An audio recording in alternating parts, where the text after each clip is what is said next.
tumefika mahali ambapo chama chetu tumeteua mmoja kwa wale ambao walikuwepo ili kupepa bendera yake.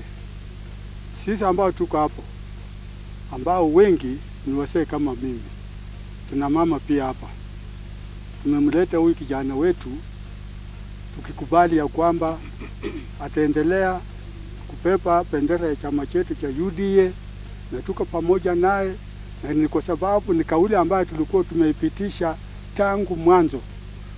Pato tunarudia kuonyesha walimwengu, na hasa kabisa wana Malaba, ya kwamba sisi tuko katika chama na tuko na ile ambaye ameteuliwa kupepa bendera ya chama chetu, naye akiwa ni kijana yetu Ndakwa.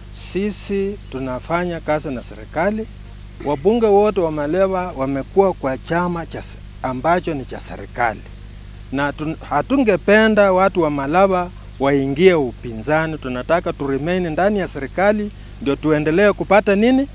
Matunda ya serikali.